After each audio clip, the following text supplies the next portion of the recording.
के उधारे my sweet হবি, তোমাকে এবার সব কিছু করতে হবে। এই বিয়েটা হলে সবার লাভ, তোমার, তোমার ফ্যামিলি, সবার।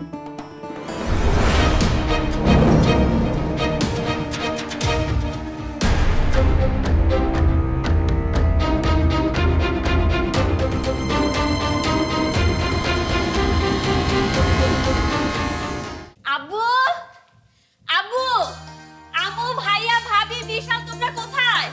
ভাবি ভাবি কি রে, কি হয়েছে? এত চিৎকার করে ডাকাডাকি করছিস কেন? আম্মু আম্মু আম্মু আজ কি হয়েছে জানো? তুমি শুনলে তো পাগল হয়ে যাবে। আম্মু আই রিয়েলি হ্যাপি। আম্মু কি হয়েছে বল। আমি না কি হয়েছে?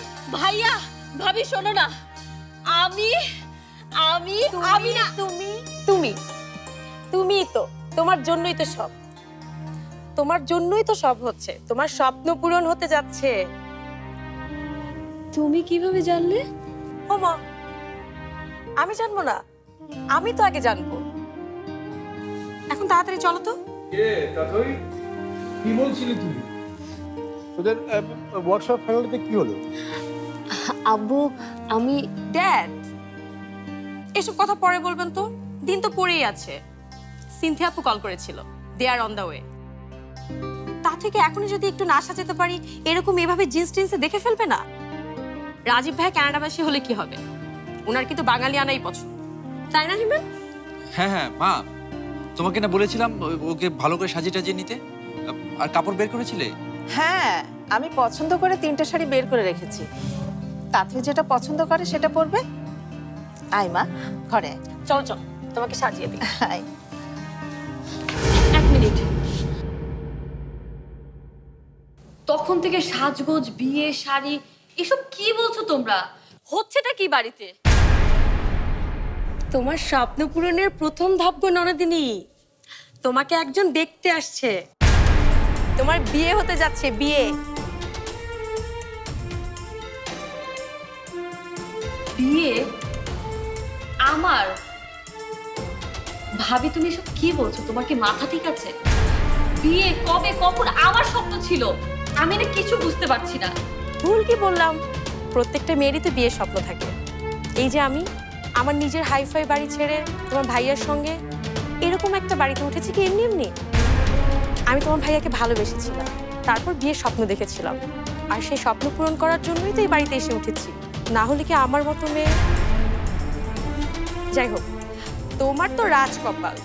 রাজীব ভাইয়া যদি একবার তোমাকে পছন্দ করে ফেলে, রাজকুমারও তোমার, রাজ্যও তোমার। চলো চলো চলো, এইসব ছেলেদের ড্রেস পাল্টে তোমাকে শাড়ি পরিয়ে সাজিয়ে দেই, একদম আদর্শ বাঙালি বউ বানিয়ে দিব তোমাকে। চলো। ছাড়ো, আমাকে দ্বিতীয়বারের মতো এই বিয়ের কথা আর বলবে না। কেন বলবে না? 100 বার বলবে।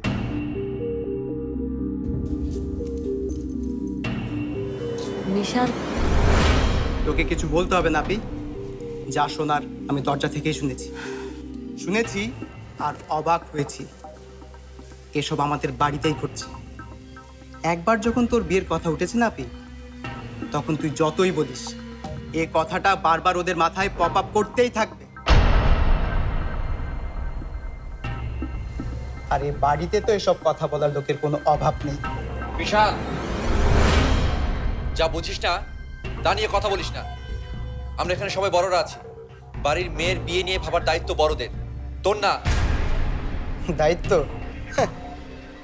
দায়িত্ব হলে তো ভালোই ভাইয়া, কিন্তু তোমাদের কথা শুনে মনে হচ্ছে আপির বিয়েটা তোমাদের কাছে দায় হয়ে গেছে। কিন্তু কেন ভাইয়া, কেন? অনার্স শেষ করে তাথই আপি মাত্র একটা রিসার্চের কাজ শুরু করেছে। কে জানে, যদি রিসার্চ পেপারটা ভালো হয় তাহলে আপির জন্য অপেক্ষা করছে আমেরিকায় হায়ার স্টাডিজের সুযোগ। আর তুমি তো জানোই পাহাড় নিয়ে, মাউন্ট এভারেস্ট নিয়ে আপির কি পরিমাণ ফ্যাসিনেশন। এখন এসব দূরে ঠেলে দিয়ে তোমরা তার বিয়ে নিয়ে ভাবছো? বিশাল, তুমি বাড়ির ছোট ছেলে, বাড়ির বড়দের কথার